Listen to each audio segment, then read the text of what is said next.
नमस्कार दोस्तों, मैं नीरज बैरागी स्वागत करता हूं आपके अपने YouTube channel SSC study point पर। आज हम करेंगे 12 जनवरी की शिफ्ट नंबर 1 का मैथ्स सॉल्यूशन। तो चलिए शुरू करते हैं हम हमारे पहले प्रश्न से। तो पहला प्रश्न है हमारा कि दिए गए युग्मों में से कौन सा एक सहअभाज्य संख्या युग्म बनाता है। तो देखो, सहअभाज्य संख्या युग्म क्या होता है। सहअभाज्य संख्या दो या दो से अधिक वह संख्या होती है जिनका उभयनिष्ठ गुणनखंड, मतलब दोनों संख्याओं का जैसे संख्या है इनमें गुणनखंड सिर्फ एक आना चाहिए। तो लास्ट वाला ऑप्शन देखो 21 और अपन देखेंगे यहां से ऑप्शन है हमारा पहला 21 और 42, ठीक है। दूसरा ऑप्शन है 9 और 63। तीसरा ऑप्शन है 36 और 51 और चौथा ऑप्शन है 11 और 21। तो हम यहां देखेंगे कि 11 और 21 ऐसी संख्या है जो सिर्फ एक या एक से ही कटती है, ठीक है। इनका गुणनखंड एक है तो हमारा ये ऑप्शन सही हो जाएगा। यहां देखेंगे तो ये दोनों संख्या 3 से भी कटती है और 1 से भी कटती है। ये 3 से और 1 से भी कटती है, ठीक है। ये भी 3 से कट रही है और 1 से कट रही है। ये 3 से और 1 से कट रही है। यहाँ देखेंगे ये संख्या 21 से भी कटती है, 1 से भी कटती है, 3 से भी कटती है, 7 से भी कटती है। वही 21, 1, 3 और 7 सभी से कट रही है। तो यही हमारा आंसर हो जाएगा 11 और 21, क्योंकि 11 और 21 मात्र ऐसी संख्या है जो जिनका गुणनखंड जो है वो सिर्फ एक ही है, ठीक है। तो चलिए अगले प्रश्न पे चलेंगे। अगला प्रश्न है हमारा 12 महिलाएं और 16 पुरुष एक कार्य को 11 दिनों में कर सकते हैं यदि प्रत्येक महिला एक पुरुष द्वारा कार्य करने में लिए गए समय का दोगुना समय लेती है। तो 16 पुरुष उसी कार्य को कितने दिनों में करेंगे। तो देखो 12 महिलाएं और 16 पुरुष है, ठीक है। 12 महिलाएं और के लिए प्लस लगाएंगे और 16 क्या है, पुरुष है। ये किसी काम को क्या करते हैं, 11 दिनों में कर रहे हैं। ये किसी काम को 11 दिनों में करते हैं, ठीक है। आगे कंडीशन दे रखी है कि जो महिला काम करती है तो ये जो है वो पुरुष के द्वारा काम किए गए समय से 2 गुना समय ले रही है। यानी अगर ये 2 समय लेती है तो ये पुरुष जो है 1 समय ही लेगा। ये हो गया टाइम। तो टाइम का उल्टा क्या होता है, क्षमता। समय का विपरीत करेंगे तो क्या हो जाएगी, क्षमता। तो क्षमता यहाँ 1 और ये 2 कर देंगे। क्यों करेंगे, विपरीत करेंगे, क्योंकि समय का विपरीत ही क्षमता होती है। चलिए अब यहां देखेंगे, अगर महिला काम करेगी तो 1 कार्य प्रतिदिन करेगी और पुरुष काम करेगा तो 2 कार्य प्रतिदिन करेगा, ठीक है। तो चलिए इसको थोड़ा सा छोटा लिख लेता हूं मैं। 12 महिला और 16 पुरुष है। 12 महिलाएं प्लस 16 पुरुष ये किसी काम को 11 दिन में कर सकते हैं। तो 16 पुरुष से काम करवाना है। 16 पुरुष काम करेंगे तो कितने दिन में काम करेंगे, यही हमसे पूछा है। तो देखो महिला की जगह महिला कितना क्षमता लिखेंगे, 1। तो महिला इंटू 1 12 इंटू 1 हो जाएगा, प्लस 16 इंटू पुरुष। तो पुरुष कितना है, 2। तो इंटू 2 का कर देंगे और ये ब्रैकेट लगा देंगे। फिर ये इंटू 11 ऐसे कैसे, तो इसको भी ऐसा कैसे लिख लेंगे। बराबर ये 16 इंटू पुरुष की जगह 2 लिखेंगे तो ये 2 आ गया और ये इंटू क्वेश्चन टैग, ठीक है। चलिए 12 एकम 12 हो गया, प्लस 16 दूनी 32 हो गया और ये इंटू में 11 है। बराबर में 16 इंटू 2 32 इंटू क्वेश्चन टैग। चलिए 12 और 32 कितना हो गया, ये हो जाएगा 44 इंटू 11 बराबर 32 इंटू क्वेश्चन टैग। यहां से काटेंगे अपन, 4 से कट जाएगा ये।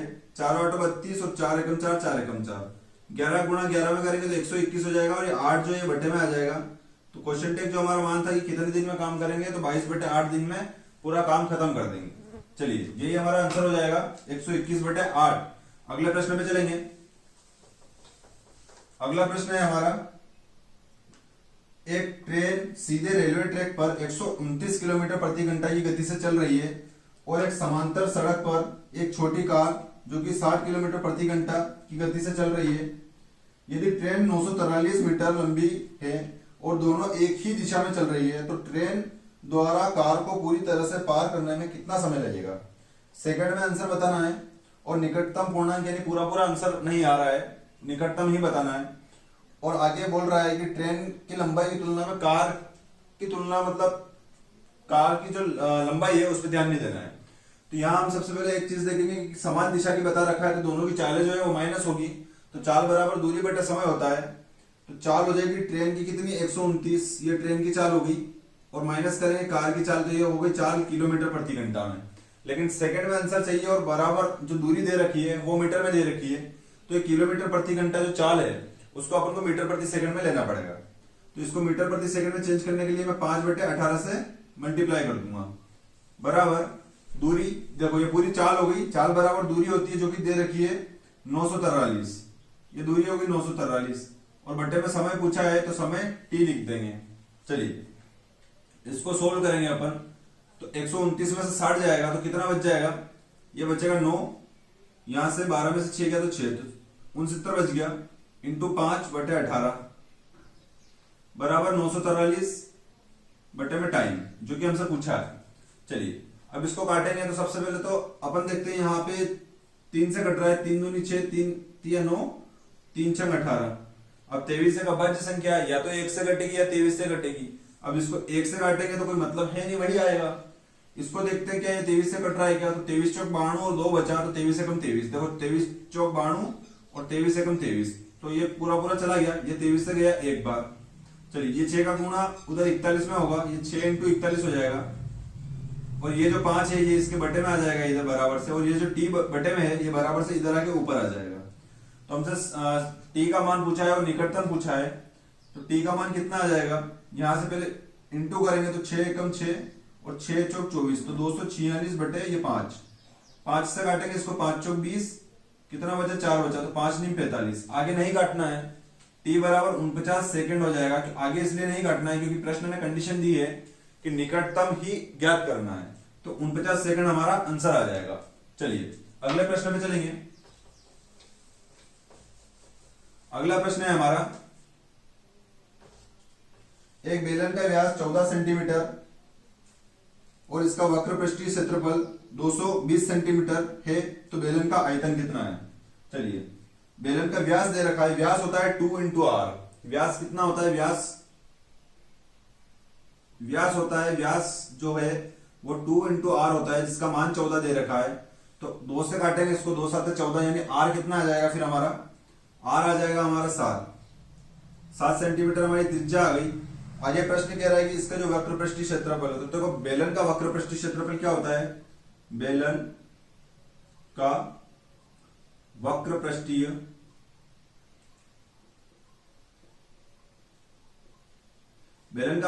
क्षेत्रफल होता है 2 पाई आर एच, ठीक है। तो इसी 2 पाई आर एच का मान हमको दे रखा है, 2 पाई आर एच, इसका मान दे रखा है हमको प्रश्न में 220 सेंटीमीटर, तो इसके बराबर में 220 लिख देंगे। चलिए अब यहाँ पे इसमें मान रख देंगे, क्योंकि हमसे पूछा क्या है, हमसे बेलन का आयतन पूछा है, और आयतन होता है बेलन का पाई आर स्क्वायर एच।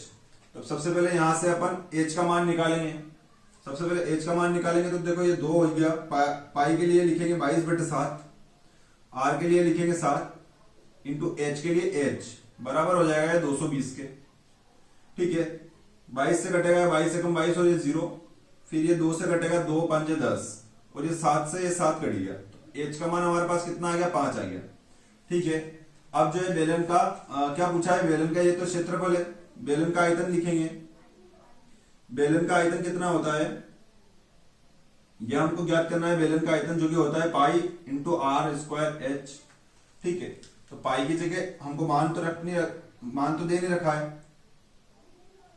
22/7 लिखेंगे इसका, आर के लिए लिखेंगे अपन 7, तो 7 स्क्वायर है तो 7 2 बार लिखेंगे, और एच के लिए 5 लिखेंगे, तो यही बेलन का आयतन हो जाएगा। 7 से 7 कट जाएगा, 7 5 35 हो जाएगा, 35 दूनी 70, ये हो जाएगा 770 सेंटीमीटर। अच्छा आयतन है तो आयतन के लिए क्यूब लगता है, तो क्यूब लगाएंगे और यही हमारा आंसर हो जाएगा, ठीक है। यहां से जब आप मल्टीप्लाई करेंगे, एक सेकेंड,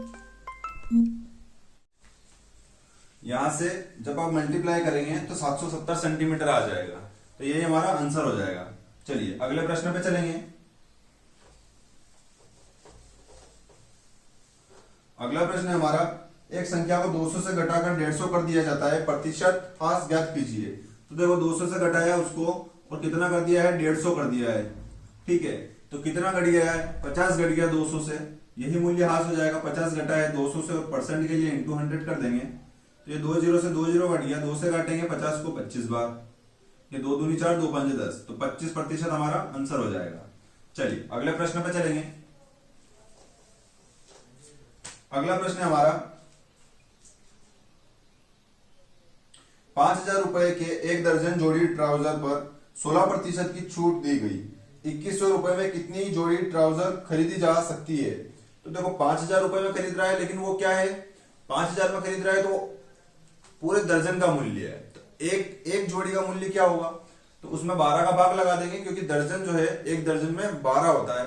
तो एक दर्जन जोड़ी में 12 जोड़ी कपड़े जो भी खरीद रहा है, ट्राउजर वगैरह, वो आ जाएगा। तो अपन देखेंगे कि ये 5,000 हो जाएगा, ये 5,000, और 5,000 जो है वो एक दर्जन का मूल्य है, तो एक जोड़ी का मूल्य कितना हो जाएगा? 12 का भाग देंगे तो आ जाएगा। अब इस पे 16% की छूट दी जा रही है, यानी 84 के बराबर वो बेच रहा होगा, और 84% है इसलिए बटे में 100 लगा दिया। तो ये जो सेलिंग प्राइस आई है, ये बेचने की आई है, मतलब कितने रुपए में बेच रहा है, यहां से निकालेंगे अपन 12 7 84 और 7 12 7 84, 7 5 35, यानी 350 रुपए में एक जोड़ी ट्राउजर बेच रहा होगा वो। तो ये जो है एक जोड़ी ट्राउजर का मूल्य है कितना? 350 रुपए। अपन को ज्ञात करना है कि 2,100 रुपए में कितनी जोड़ी खरीदेगा। तो 350 का मान अपने पास एक जोड़ी आ रहा है, तो 350 में ऐसे किस संख्या का गुणा करें कि हमको यहाँ पे इसमें किस संख्या का गुणा करें कि 2,100 मिल जाए। तो हम देखेंगे सबसे पहले यहाँ पे अपन डायरेक्टली नहीं सोच सकते हैं, तो इसको इस संख्या को उठाकर यहाँ रख देंगे, ताकि यहाँ पे कितना बच जाएगा? 1 रुपया बच जाएगा। अब 1 रुपए को 2,100 रुपए बनाने के लिए मैं इसमें 2,100 का मल्टीप्लाई कर दूंगा, तो ये बन जाएगा। तो सबसे पहले इसको इधर लाएंगे, तो ये हो जाएगा 1/350। तो ये ट्राउजर कितनी हो गई? 1 रुपए की 1/350। अब मुझे इस 1 रुपए को 2,100 रुपए बनाना है, क्योंकि हमको 2,100 का ही मान चाहिए। तो मैंने दोनों इधर 2,100 का मल्टीप्लाई कर दिया और इधर भी 2,100 का मल्टीप्लाई कर दिया। चलिए अब इसको काटेंगे, 7 या 21 और 2 जीरो ऐसे कैसे ही है, ठीक है। यहाँ काटेंगे 7 5 35 और ये 0 ऐसा कैसे। चलिए 0 से 0 कट गया और 5 से कटा 6 बार, तो कितनी ट्राउजर आ गई? ये आ जाएगी 6 ट्राउजर, जिसका मूल्य कितना है? 2,100 रुपए। प्रश्न में हमसे यही पूछा है कि 2,100 रुपए में कितनी खरीदी जा सकती है, ठीक है। तो 2,100 रुपए में 6 खरीदी जाती है, और यही हमारा आंसर हो जाएगा। चलिए अगले प्रश्न पे चलेंगे। अगला प्रश्न है हमारा, एक व्यक्ति 12 रुपए में 15 पेंसिल खरीदता है और 15 रुपए में 12 पेंसिल बेचता है, तो लाभ या हानि प्रतिशत ज्ञात कीजिए। अच्छा चलिए थोड़ा सा समझेंगे यहाँ पे कि मान लो मैंने 10 रुपए में 15 से संतरे खरीदे, ठीक है। थोड़ा सा इसको समझेंगे फिर करेंगे इस क्वेश्चन को। और 10 रुपए में 15 खरीदे और 15 रुपए में ये 15 ही वहां पे संतरे बेच दिए, ठीक है। यहां देखेंगे ये मेरा क्या है? कॉस्ट प्राइस है, क्योंकि मैंने खरीदा है। और यहां देखेंगे एसपी, यानी मैंने बेचा है। तो अगर जो वस्तु है उसको मैंने समान कर दिया, यानी कि बेच तो मैं समान वस्तु रहा हूं, लेकिन पैसा क्या हो रहा है? पैसे में मैंने थोड़ा सा चेंज किया है, पैसा अलग अलग किया है। कैसे कि 10 रुपए है तो 15 में बेच दिया, तो मुझे लाभ कितना हो रहा है? 5 रुपए का। अगर क्वांटिटी में बेचेंगे तो क्वांटिटी में थोड़ा सा समझना अपने लिए कठिन होगा, पैसे में थोड़ा समझना सरल होगा। तो पैसे में ही बात करेंगे अपन। तो 10 रुपए में खरीदा 15 और 15 रुपए में बेच दिया 15, यानी 5 रुपए का लाभ कमा लिया इन 15 संतरों पे। तो यहाँ पे जो हमारा जो प्रश्न है, चलिए हमारा जो प्रश्न है इसमें जो है रुपए अलग अलग है और वस्तुएं भी अलग अलग है। तो एक चीज को अपन को समान करना पड़ेगा। जैसे 15 संतरे थे तो वस्तु को भी 15 या जो दे रखा है वो करना पड़ेगा। मतलब वस्तुएं समान किसी भी कंडीशन में अपन को करनी है। तो यहां सबसे पहले क्या कर रहा है कि 12 रुपए में 15 पेंसिल खरीद रहा है, तो खरीद रहा है इसलिए सीपी लगाएंगे, और सीपी है, चलिए यहां थोड़ा सा देखेंगे अपन। खरीद रहा है वो, तो देखो 12 रुपए में 15, क्रय मूल्य कितना हो जाएगा अपना? 12 रुपए में 15 पेंसिल खरीदी उसने, ठीक है। और क्या किया? 15 रुपए में 12 पेंसिल बेची, मतलब 12 रुपए में 15 खरीदी और 15 रुपए में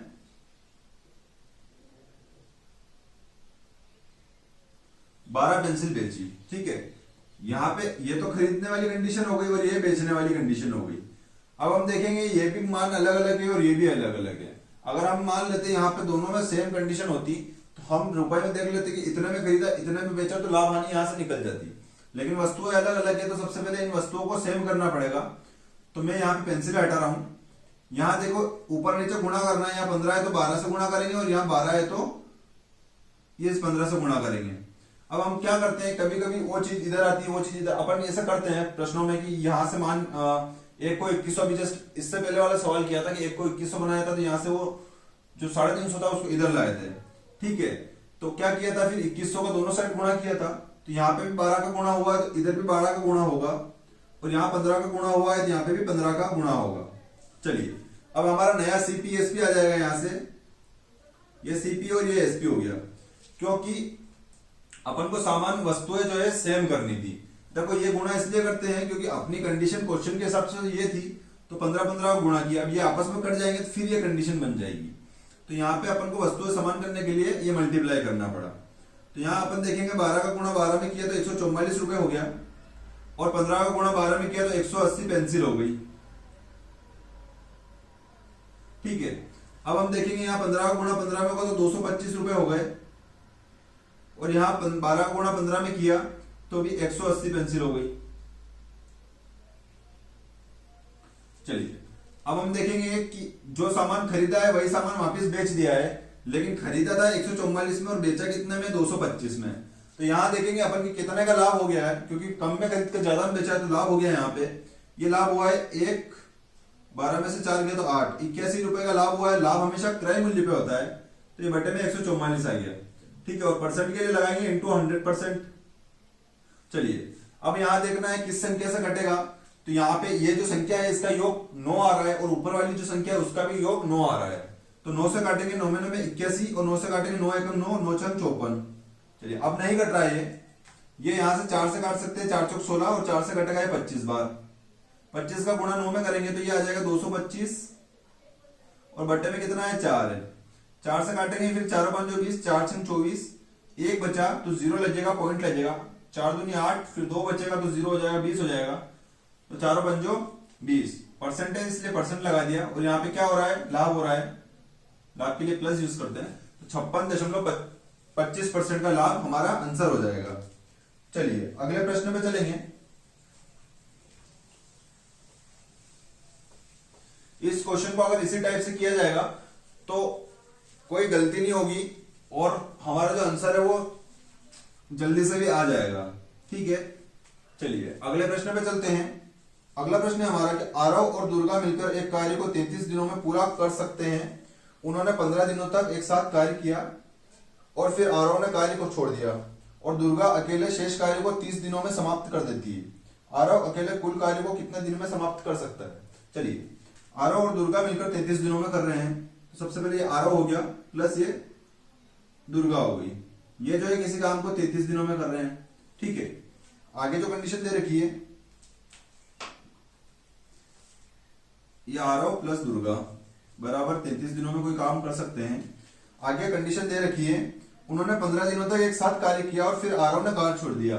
चलिए अपने पास डाटा सिर्फ इतना सा दे रखा है, तो अपन मान लेंगे कि ये दोनों मिलकर एक कार्य प्रतिदिन करते हैं, एक कार्य प्रतिदिन करते हैं। क्यों? क्योंकि टोटल कार्य कितना मानेंगे अपन, सिर्फ 33 है तो 33 मान लेंगे। अगर इसके अलावा ए आरव का दे देता कि आरव 11 दिन में खत्म कर देता है, तो फिर 11 लिखते और एलसीएम ले लेते, लेकिन यहाँ पे कुछ नहीं दे रखा है, फिर यही संख्या लेंगे। अब 33 टोटल काम है, और एक काम दोनों मिलकर, दोनों की एफिशिएंसी है कि दोनों मिलकर एक काम रोज करते हैं।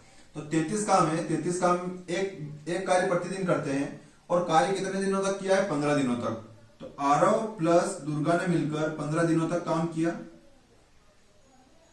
तो 15 दिनों तक काम किया, एक काम रोज करते तो 15 दिनों में कितना काम किया होगा, 15 काम किया होगा। ये 15 काम हो गया। अब हम देखेंगे शेष कार्य कितना बचा है, तो शेष कार्य देखेंगे, शेष कार्य जो है वो 33 में से 15 हो गया, तो शेष कितना बचा होगा, 18। तो शेष कार्य बचा हमारा 18। ठीक है, अब जो 18 काम है वो किया है, जो 18 काम किया है वो दुर्गा ने किया होगा। ठीक है, 18 काम किया है और 30 दिनों में किया है। ठीक है, तो ये दुर्गा की एफिशिएंसी आ जाएगी। ठीक है, चलिए थोड़ा सा इधर लिखता हूं मैं इसको। 18 काम जो है, ये 18 काम, ये 30 दिनों में हुआ है। शेष का जो 18 काम है वो 30 दिनों में हुआ है और किसने किया है? दुर्गा ने किया है। तो यही एफिशिएंसी हो जाएगी 6 तिया 18 और 6 पंजे 30, यानी दुर्गा जो है 6/5 कार्य रोज करती है। ठीक है, यही इसकी एफिशिएंसी आ गई। सॉरी 6 तिया 18 होगा, तो ये इसकी एफिशिएंसी आ गई। अब यहाँ पे देखूंगा मैं कि ए और बी की एफिशिएंसी, दुर्गा की यहाँ लिख देता हूं मैं। दुर्गा की एफिशिएंसी जो है वो 3/5 कार्य प्रतिदिन है। 3/5 कार्य प्रतिदिन। ठीक है, तो आरव का निकालेंगे अपन। आरव के अकेले की एफिशिएंसी, तो वो क्या आ जाएगी? टोटल 1 था, उसमें से दुर्गा की 3/5 एफिशिएंसी को माइनस करेंगे तो ये हो जाएगा 5 - 3/5 बराबर कितना हो जाएगा? 2/5। ठीक है, तो ये आरव की एफिशिएंसी कितना आ जाएगी? 2/5 कार्य प्रतिदिन। चलिए, यहां से सारी एफिशिएंसी निकल गई। अब प्रश्न क्या कह रहा है? प्रश्न कह रहा है कि आरव अकेले कुल कार्य को कितने दिन में समाप्त कर सकता है। तो कुल कार्य कितना है अपना? 33 है। तो टोटल काम कितना है? 33 काम है। और आरव की कैपेसिटी क्या है? 2 कार्य प्रतिदिन। तो 2/5। तो ये जो 5 है ये तीसरी सबसे नीचे है, तो ये ऊपर चले जाएगा 5 और ऊपर वाली संख्या से मल्टीप्लाई हो जाएगा। चलिए, 33 पंजे हो गया 165, बटे में लिख देंगे 2, तो ये हो जाएगा 165/2 दिन। और कौन कर सकता है इसको? आरव काम खत्म कर सकता है टोटल 165/2 दिन में। और यही प्रश्न ने पूछा है, तो यही हमारा आंसर हो जाएगा। चलिए अगले प्रश्न पे चलेंगे। अगला प्रश्न है हमारा, यदि 3:5 बराबर है x:75 के, यदि 3:5 जो है वो बराबर है x:75 के, तो x का मान कितना है? तो चलिए, ये तो एक तरह से चतुर्थानुपाती जैसा दिख रहा है कि बाहर का बाहर गुणा और अंदर का अंदर गुणा। लेकिन अपन अनुपात है तो ऐसे लिख लेंगे 3:5 से, तो ये 3/5 बराबर x/75। ठीक है, अब इस 5 से इस 75 को काटेंगे। 5 एकम 5, 5 एकम 5, 2 बचा, 5 5 25। ये 15 3 से मल्टीप्लाई होगा तो कितना बच जाएगा? 45 और बराबर ये x, और ये हमारा x का मान हो जाएगा। चलिए अगले प्रश्न पे चलेंगे। अगला प्रश्न है हमारा, एक पंखे का अंकित मूल्य उसके क्रय मूल्य से 25% अधिक है। यदि अंकित मूल्य पर 12% की छूट दी जाती है तो लाभ प्रतिशत कितना है?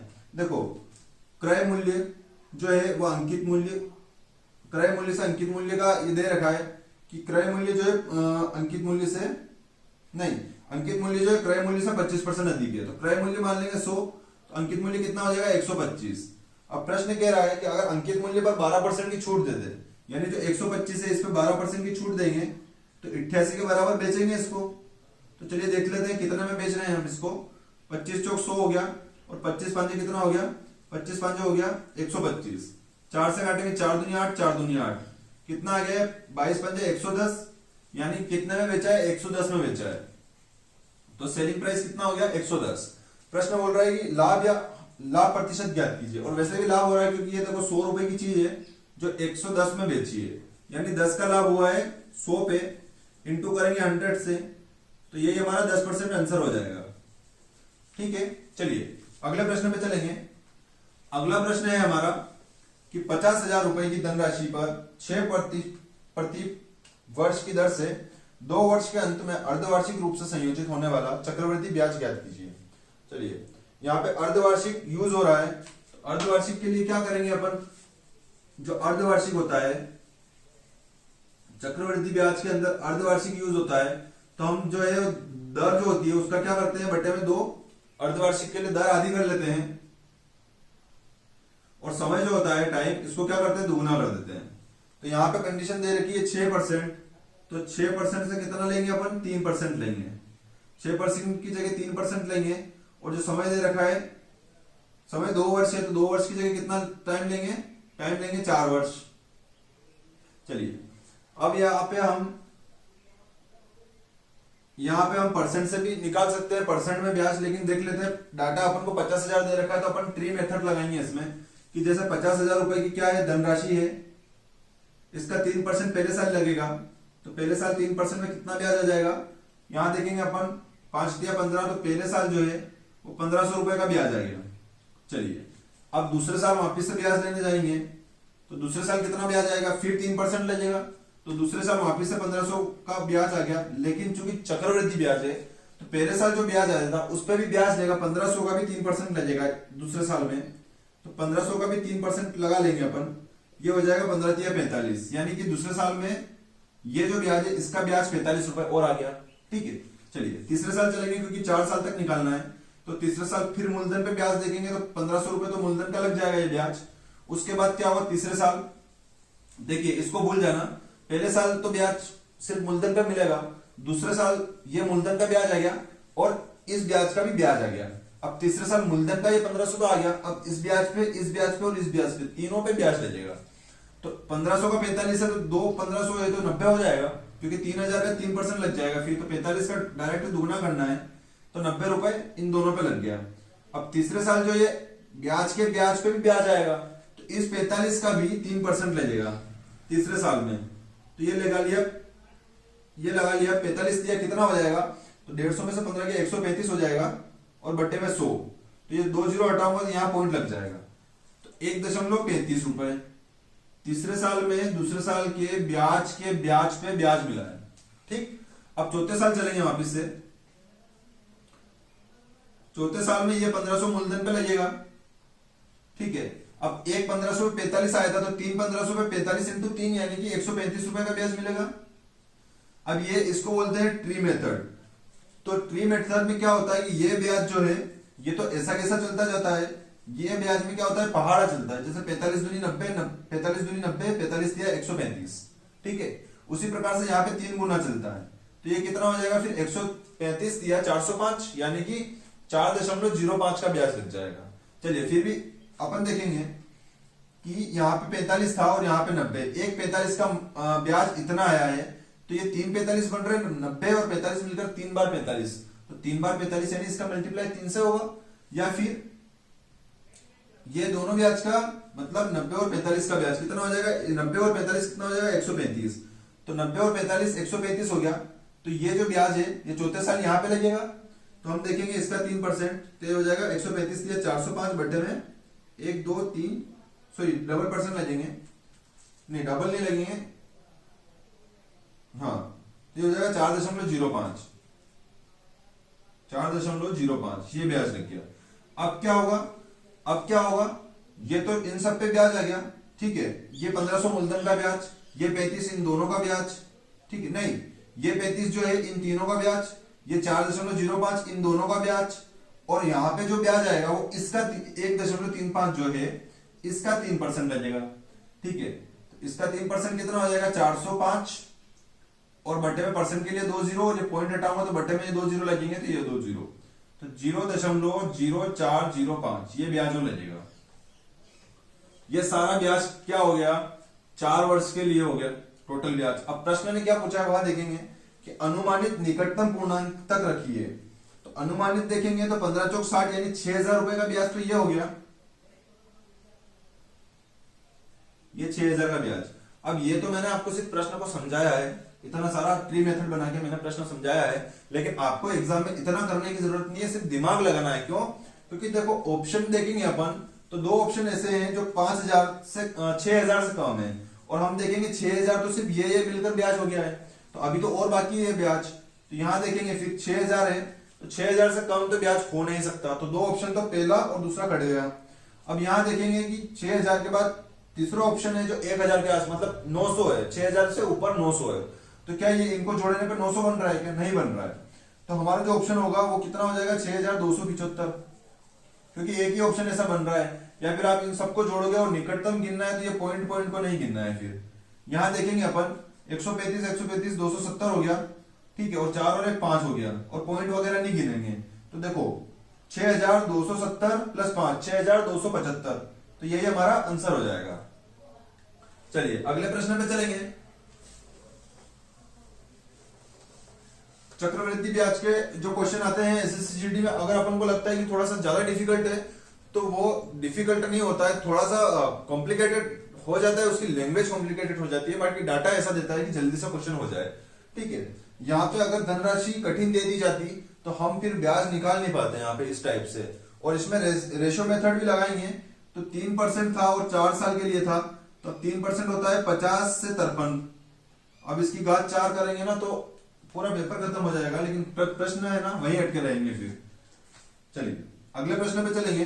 12,600 रुपए 15 मजदूरों में विभाजित किए जाते हैं।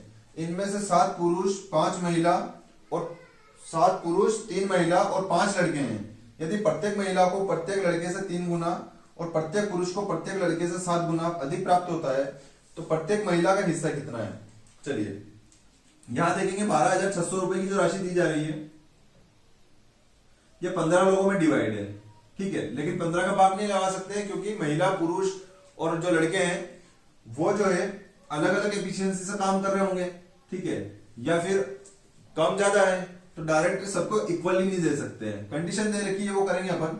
सबसे पहले जो है रेशियो बनाएंगे प्रत्येक महिला का प्रत्येक लड़के से, तो प्रत्येक महिला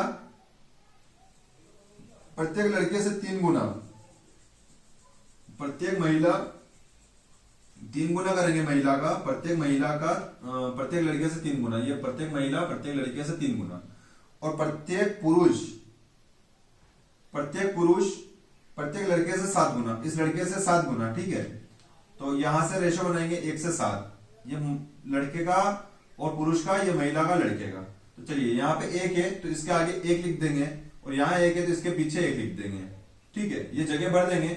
अब मल्टीप्लाई कर लेंगे, ये हो जाएगा 3, ये हो जाएगा 1 और ये हो जाएगा 7। तो ये जो रेशियो आया है ये सिर्फ एक एक व्यक्ति को आया है, क्यों? क्योंकि प्रत्येक की बात की गई है प्रश्न में। चलिए अब यहां देखेंगे महिलाएं कितनी है, 3 महिलाएं हैं तो महिला से गुणा करेंगे 3, फिर पुरुष कितने हैं 7 तो पुरुष से गुणा करेंगे 7 का, और फिर लड़के कितने हैं 5 तो 5 से मल्टीप्लाई करेंगे। तो अब इनका ओवरऑल आ जाएगा, ये हो जाएगा 3 3 9, ये हो जाएगा 5 और 7 7 49। चलिए ये ओवरऑल आएगा 15 ही जनों का, ठीक है। देखो इन तीनों को जोड़ेंगे तो 15 जने बन जाएंगे, 7 और 3 10 और 5 15, तो टोटल कितना हो गया, ये हो जाएगा 54, 54 और 9 63। सबकी बात करें तो 63, लेकिन अपन को दे रखा है 12,600, तो 12,600 जो है वो 63 की वैल्यू है। अब प्रश्न पूछ रहा है कि प्रत्येक महिला का हिस्सा, तो प्रत्येक महिला का हिस्सा कितना है, प्रत्येक महिला तो 3 है, तो प्रत्येक महिला का हिस्सा 3 यूनिट है, तो 3 का मल्टीप्लाई कर देंगे। चलिए काटेंगे इसको, 3 से काटेंगे, 3 दूनी 6, 3 एकम 3, और 21 से काटेंगे, 21 छंग 126, तो 600 आ जाएगा बराबर में, जो कि प्रत्येक महिला का हिस्सा हो जाएगा, और यही हमारा आंसर हो जाएगा, ठीक है। चलिए अगले प्रश्न में चलेंगे।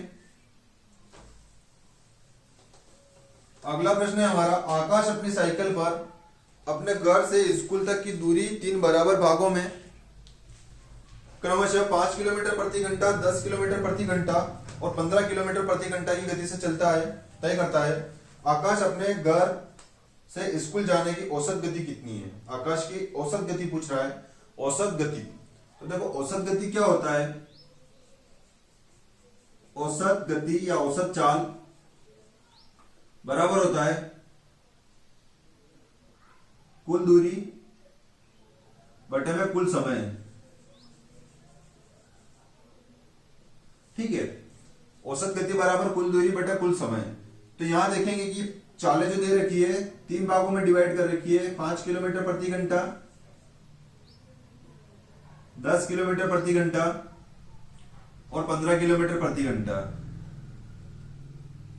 ठीक है। तो अपन 10 15 और 5 का एलसीएम लेके डिस्टेंस मान लेते हैं कि कितनी हो जाएगी, 30 कर देते हैं कि 30 किलोमीटर की डिस्टेंस है, ठीक है। अब अगर 30 किलोमीटर दूरी बटे 4 लगा दूंगा तो क्या हो जाएगा, समय, दूरी बटे 4 लगाऊंगा तो समय कितना, क्योंकि हमको समय चाहिए। हमारे पास दूरी तो मिल गई, चलो मान लो 30 किलोमीटर की दूरी मिल गई है, लेकिन यहाँ पे समय कैसे निकालें? समय के लिए दूरी के बटे में 4 लगाएंगे, तो दूरी बटे ये 4 लगाएंगे तो कितना टाइम लगेगा, 30 बटे 5 मतलब 6 घंटे। तो यहाँ इसको जाने में 6 घंटे लगेंगे, ठीक है। चलिए मैं यही लिख देता हूं, मैं इसके पास में 5 छंग कितना हो गया 30, तो ये 6 घंटे, ये फिर 10 तिया कितना हो गया 3 घंटे यहाँ लगेंगे, ठीक है। ये समय हो जाएगा, ये चाल हो जाएगी, और हमारी दूरी ये दे रखी है। चलिए अब यहाँ पे 15 इसके दूरी के बटे में 4 रखेंगे तो 15 दूनी 30 हो जाएगा, तो 2 घंटे यहाँ लग जाएंगे। तो यहाँ पे ये भी इस चाल से भी 30 किलोमीटर चला, इस चाल से भी 30 किलोमीटर चला और इस चाल से भी 30 किलोमीटर चला, यानी ओवरऑल कितना चल गया 90 किलोमीटर। तो टोटल दूरी कितनी आएगी 90 किलोमीटर, ठीक है। और 90 किलोमीटर है तो ये कुल दूरी हो गई। कुल दूरी बटे कुल समय कितना है, 6 और 3 9 और 2 11, तो 11 घंटे टोटल लग रहे हैं। तो औसत गति क्या आ जाएगी फिर हमारी, औसत गति ये हो जाएगी 90/11। तो 90/11 काटेंगे इसको, और क्योंकि क्वेश्चन ने काट रखा है। 11 8 88 हो गया, कितना बचा, 2 बचा, 2 ऊपर लिखेंगे और भाग किससे दिया, 11 से, तो ये 11 बटे में आ जाएगा। और किलोमीटर प्रति घंटा यही औसत चाल हो जाएगी और यही हमारा आंसर हो जाएगा। चलिए अगले प्रश्न पे चलेंगे। अगला प्रश्न है हमारा, अगला प्रश्न है यदि ब्याज की दर 40% प्रति वर्ष है और ब्याज त्रैमासिक रूप से संयोजित होता है तो 3 तिमाहियों के बाद प्राप्त कुल मिश्र धन 13,310 रुपए होगा। तो वर्तमान मूल्य रुपए में निर्धारित कीजिए। चलिए यहाँ पे देखो, अभी तक अपन ने जो शिफ्टें की है उसमें अर्धवार्षिक तक आया था, लेकिन अब क्या आ गया है, अब तिमाही आ गया है, तिमाही। तो देखो तिमाही का मतलब क्या होता है, जैसे मान लो यहां से यहां तक लगा के 1 वर्ष है, ठीक है, और दर दे दी मैंने 20%। ये हो गया समय और ये हो गया रेट ऑफ इंटरेस्ट यानी दर प्रतिशत 20%।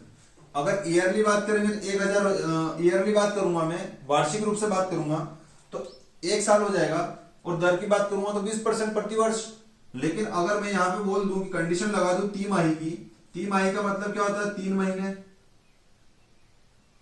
फिर यहां पे भी 3 महीने, फिर यहां पे भी 3 महीने और फिर यहां पे भी 3 महीने, ठीक है। चलिए थोड़ा सा इसको मैं सिंप्लीफाई कर देता हूं। समय मान लिया 1 साल है ना। चलिए अब यहां से लगा के यहां तक कितना है, 1 साल है, ये पूरा 1 साल है। तो तिमाही का मतलब क्या हो जाएगा, 3 महीने यहां पे, 3 महीने यहां पे, 3 महीने यहां पे और 3 महीने यहां पे। तो कितनी बार टाइम, कितनी बार कवर हो रहा है, 4 बार। तो समय का कितना गुना हो जाएगा, टाइम हो जाएगा 4 गुना, तिमाही के अंदर समय 4 गुना हो जाएगा। और अगर दर की बात करूंगा तो देखो 20% है पूरे साल का, तो पूरे साल में बांट लेंगे, 20% है तो 4 में 5% यहां लगेगा, 5% यहां लगेगा, 5% यहां लगेगा और 5% यहां लगेगा, ठीक है। तो यहां देखेंगे 5 10 15 और 20, तो 1 साल में 20% हो गया। लेकिन तिमाही के अकॉर्डिंग दर जो है क्या हो गई, 5% हो गई, यानी कि दर में 4 का भाग लगा दिया, ठीक है। दर कितनी हो गई, तिमाही में 1/4 हो गई। तो चलिए अब प्रश्न आया है तिमाही का, तो इसी तिमाही पे इस चक्रवृद्धि ब्याज के सवाल को खत्म करते हैं। अब यहाँ पे थोड़ा सा और समझना पड़ेगा इसको, क्योंकि थोड़ा सा और ज्यादा इसने घुमा दिया है। सबसे पहले 40% है तो 40% लगाएंगे दर। अब 40% का कितना हो जाएगा, बटे में 4 का भाग देंगे, क्योंकि तिमाही वाली कंडीशन है। यहां लिख देता हूं मैं तिमाही, तो 4 हो गई, तो दर कितनी हो जाएगी अब 10%, ठीक है। चलिए समय दे रखा है, समय जो है 3 तिमाही दे रखा है,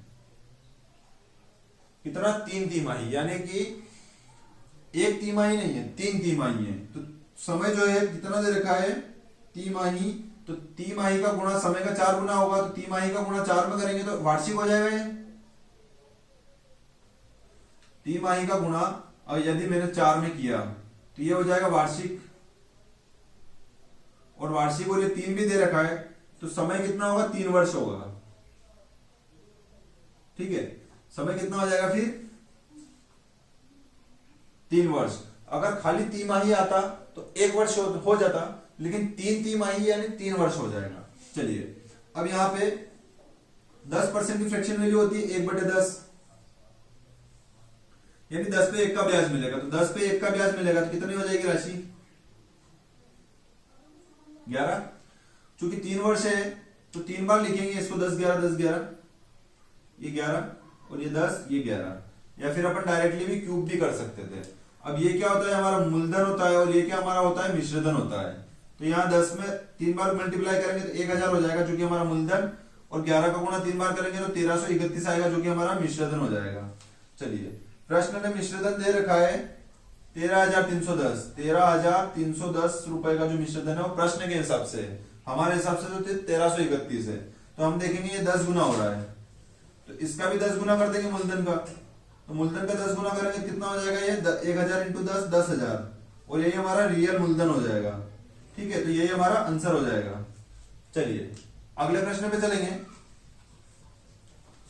अगला प्रश्न है हमारा, यदि घन के सबसे लंबे विकर्ण की लंबाई 6√3 सेंटीमीटर है तो घन का आयतन कितना है।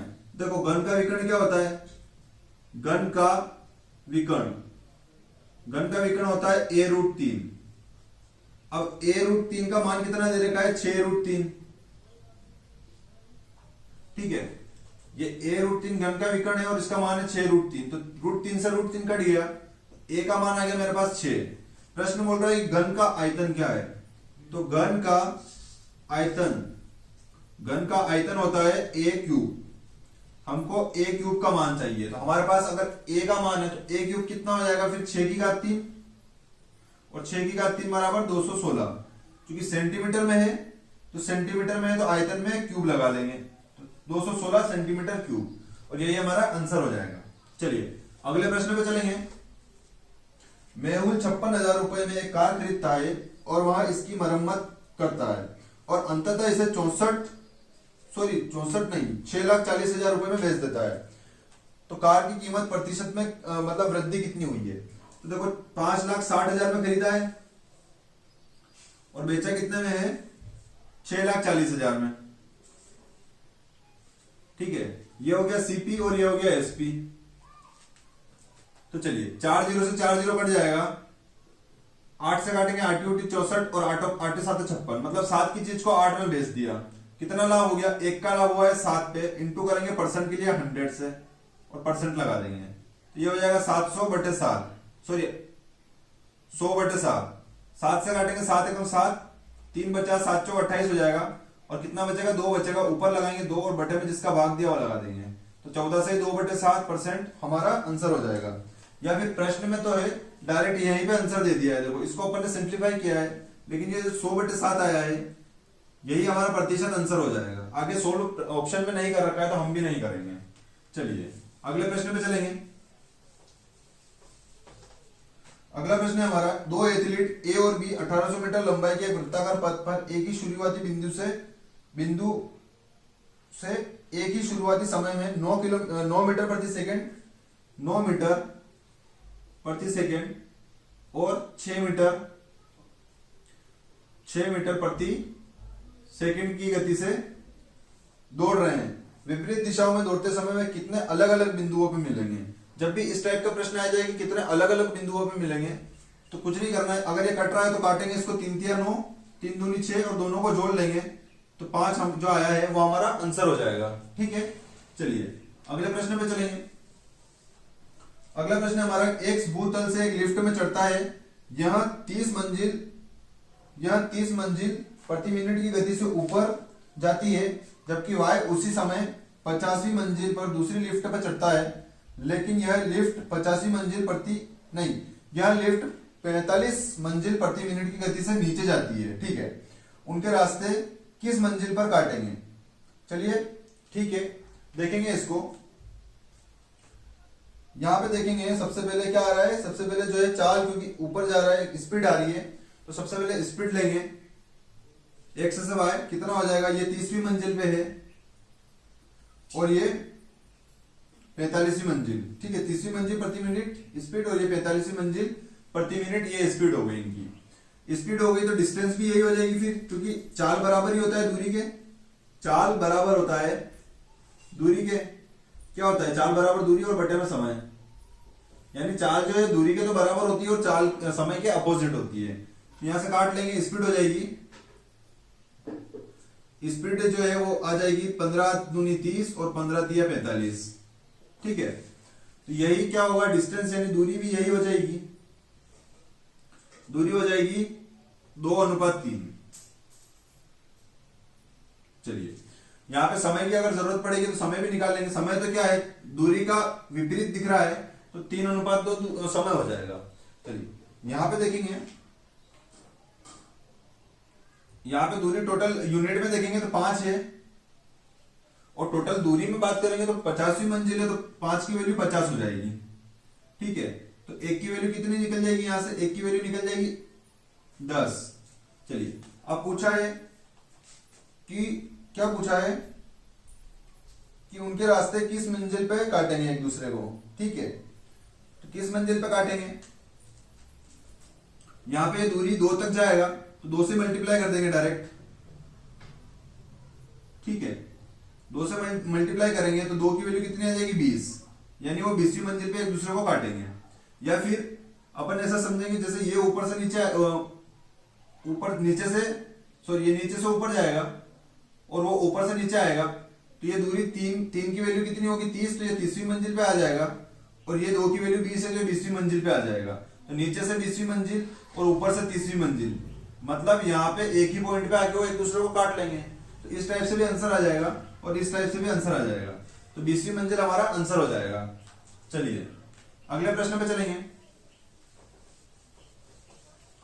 अगला प्रश्न है हमारा, दो संख्याओं का गुणनफल 6250 है और उनका लघुत्तम समापवर्त्य 450 है। यदि संख्याओं के बीच अंतर उनके महत्तम समापवर्तक के बराबर है तो छोटी संख्या क्या है। देखो, दो संख्याओं के बीच अंतर यानी a माइनस बी अगर संख्या है तो इनका जो अंतर है वो एचसीएफ के बराबर है, तो ये कंडीशन हो गई। चलिए अब देखेंगे दो संख्याओं का गुणनफल, पहली संख्या इंटू दूसरी संख्या, इन दोनों का गुणनफल कितना दे रखा है 6750, बराबर क्या होता है एलसीएम इंटू एचसीएफ।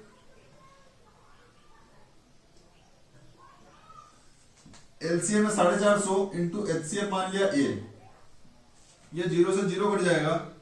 अब काटेंगे इसको, 9 से 9 5 45, 9 7 63, 9 5 45, 5 से काटेंगे 15 बार गया, मतलब ए यानी एचसीएफ कितना आ गया 15, यानी ए माइनस बी का मान जो है वो कितना है 15 है, क्योंकि एचसीएफ 15 है तो 15 लिख दिया।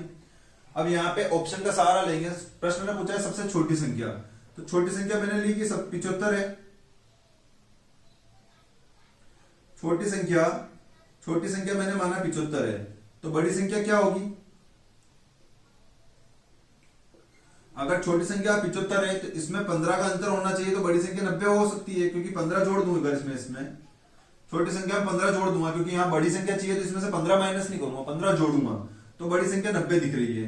अब दोनों का मल्टीप्लाई करेंगे तो दोनों संख्याओं का क्या गुणनफल 6750 आ रहा है क्या, अगर आ रहा है तो फिर छोटी संख्या हमारी 75 हो जाएगी। तो मल्टीप्लाई करेंगे, 9 5 45, 4 50 7 3 63 और 4 67, तो 6250 आ रहा है, यानी कि छोटी संख्या क्या हो जाएगी हमारी 75 हो जाएगी, और ये हमारा आंसर हो जाएगा। ठीक है, इसे प्रश्नों को इसी तरीके से करना पड़ेगा, तभी इनका आंसर जल्दी आएगा। बाकी अगर अपन इनके गुणनखंड करने बैठ जाए, इस संख्या के गुणनखंड करेंगे और फिर निकालेंगे तो बहुत ज्यादा टाइम लग जाएगा। चलिए अगले प्रश्न पे चलेंगे। एक वस्तु का विक्रय मूल्य उसके क्रय मूल्य का 4/3 है। देखो, वस्तु का विक्रय मूल्य यानी कि एसपी बराबर है क्रय मूल्य के लिए इंटू 4/3 के। ठीक है, इस टाइप से सवाल को जमाना है बस, बाकी कुछ नहीं है इस सवाल में। अब प्रश्न बोल रहे हैं लाभ प्रतिशत कितना है, तो हम सबसे पहले देखेंगे एसपी तो यही रहेगा, और ये सीपी बराबर से उधर ऊपर है तो बराबर से इधर आएगा और नीचे चला जाएगा, बराबर ये 4 वैसा के वैसी और 3 भी वैसा के वैसी। अब हम देखेंगे 3 रुपए की चीज को 4 रुपए में बेच दिया, यानी 1 रुपए का लाभ कमा लिया इस 3 रुपए पे, इंटू परसेंट के लिए 100, 3 से काटेंगे, 3 तिया 9, फिर 3 तिया 9, 1 बचा ऊपर लिखेंगे और भाग दिया 3 से तो 3 नीचे लिखेंगे और परसेंट लगा देंगे, यही हमारा आंसर हो जाएगा। चलिए अगले प्रश्न में चलेंगे।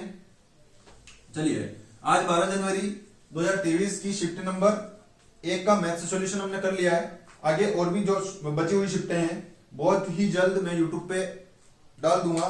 पूरी कोशिश करूंगा कि 20 फरवरी एग्जाम से पहले हमारी सारी शिफ्टें हो जाए और हम एक बार इन सारी शिफ्टों को लगा ले। इसके सारी मैथ्स, सारी जीके, सारी रीजनिंग और सारा जो क्या होता है हिंदी, सारी हिंदी कर लेना है। मतलब कितने 76 शिफ्टें हैं इस 2023 में जो एग्जाम हुई है, तो 20-20 क्वेश्चन हर एक इसमें है, तो 1540 क्वेश्चन हिंदी के, 1540 क्वेश्चन मैथ्स के, 1540 क्वेश्चन रीजनिंग के और 1540 ही क्वेश्चन जीके जीएस के बनेंगे। ठीक है, 2022 का करंट अफेयर्स पूछा था तो वो भी काम आ सकता है एसएससी जीडी की जो अभी एग्जाम होगी। तो हमें क्या करना है, सारे एग्जाम्स, सारे जो क्वेश्चन हुए हैं कितने हो जाएंगे, 4000, 6000, 6160, अगर ये क्वेश्चन कर सकते हैं अपन 20 दिन के अंदर, तो इससे बढ़िया तैयारी और नहीं हो सकती है। इसलिए आप जितना जितना हो सके आप मॉक टेस्ट पर ध्यान दीजिए, ठीक है। जितना मॉक टेस्ट आप लगाएंगे उतना आपका फायदा होने वाला है, क्योंकि हमारी एग्जाम जो है वो 20 फरवरी से शुरू होने वाली है, और 20 फरवरी आज 1 फरवरी हो चुकी है। आज 1 फरवरी हो चुकी है, मात्र अपने पास दिन जो बच रहे हैं वो 20 दिन है। हो सकता है कि हमारी एग्जाम 20 फरवरी को हो, ऐसा नहीं सोचना है कि मार्च में हमारी एग्जाम तो मार्च में होगी, ऐसा बिल्कुल नहीं सोचना है। जो मूर्ख होगा वही ये सोचेगा कि मेरी एग्जाम तो बाद में लेट आएगी, मैं आराम से तैयारी करता हूँ। अब भी टाइम है, 20 दिन बहुत होते हैं, जिसकी थोड़ी बहुत भी तैयारी है। ये जो स्टूडेंट नया है, नया स्टूडेंट तो ये चीज करेगा तो ही उसका अभी फिलहाल कुछ हो सकता है, क्योंकि बहुत ज्यादा कंपटीशन है।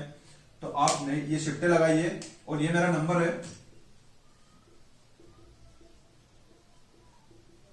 ये मेरा नंबर है, इस पे व्हाट्सएप नंबर है, इस पे हाई का मैसेज कीजिएगा, ताकि मेरे जो जीके के क्वेश्चन है उसके मेरे पास पीडीएफ पड़े हैं 2023 के, जीके के सारे पीडीएफ है मेरे पास 2023 के। इस नंबर पे हाई का मैसेज करना, तो मैं आपको ये सारे जीके के पीडीएफ भेज दूंगा, ठीक है। बाकी मैथ्स में आपको करवा ही रहा हूँ, और रीजनिंग जो है आप टेक्स्ट बुक से कर सकते हैं। हिंदी के लिए आप हिंदी वाली लुसेंट लाइए, उसमें जो पर्यायवाची शब्द है, मुहावरे हैं, विलोम शब्द है, उचित शब्द में एक शब्द है, तो ये सारी चीजें आप उस लुसेंट से कंप्लीट कीजिए। बाकी नॉर्मली हिंदी आती है, तो इस तरीके से अपनी तैयारी को 20 दिन में कंप्लीटली वैसा कर लीजिए कि हमारा सिलेक्शन कम से कम हो ही जाए।